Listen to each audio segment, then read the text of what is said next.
नमस्कार बंधुगण, आपण मानकु आम चैनल को स्वागत। एबे आसिला सुभद्रा योजना को नहीं गोटे बहुत बड़ अपडेट। तेबे अपडेट टी कौन रही जानिबा पूर्वर वीडियो टी आरंभ शेष पर्यंत देखंतु। पुणी प्रभाती आश्वासन अंडर प्रोसेस देखाउथिबा हिताधिकारी पई बड़ खबर।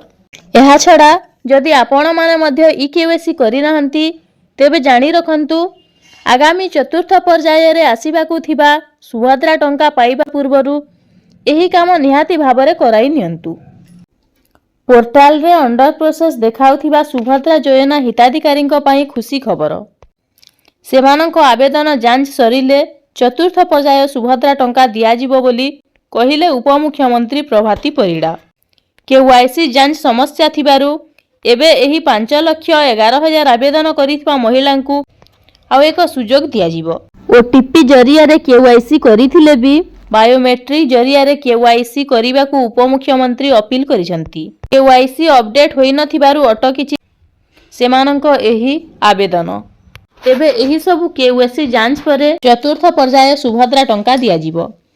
तेबे कॉमन सर्विस सेंटर किंबा जनसेवा केंद्र रे केवाईसी जांच करि परिबे। अन्य पटे ए जाय 31,000 महिला ऑप्शन आउट होइछंती। सेमाने आउ थरे अभियोग करि परिबे।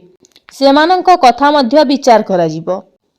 पोर्टाल जरिया रे अभियोग करिबाकू अपील करिसंती उपमुख्यमंत्री प्रभाती परिड़ा। तेबे बातिल होइथिबा 2,81,000 आवेदन 15% तेबे भी जमी समस्या पई आवेदन पड़ी रहिछि। तेबे एही पर्याय रे 20 लाख रु अधिक हिताधिकारी को सुभद्रा टंका मिलिबो बोली कहिसंती उपमुख्यमंत्री प्रभाती परिड़ा।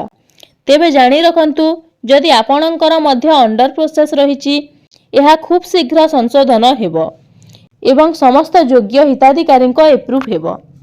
यह छड़ा जदि आपण माने ए पर्यंत इकेवाईसी करि नाहंती एमिति ओटीपी जरिया रे इकेवाईसी करिथिले तेबे आपणको बायोमेट्रिक सहाय्य रे इकेवाईसी करिबाकू पड़िबो।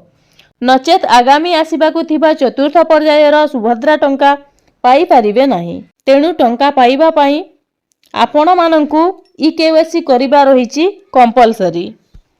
जहाँ मध्य एथिपाई आपण कौनसी जनसेवा केंद्र हेउ किंबा मो सेवा केंद्र रे जाई मध्य जेमिति हेले कराई नियंतु। तेबे एही परि अनेक गुडिये इन्फॉर्मेटिव वीडियो देखिबा पई आम चैनल को सब्सक्राइब करंतु। धन्यवाद।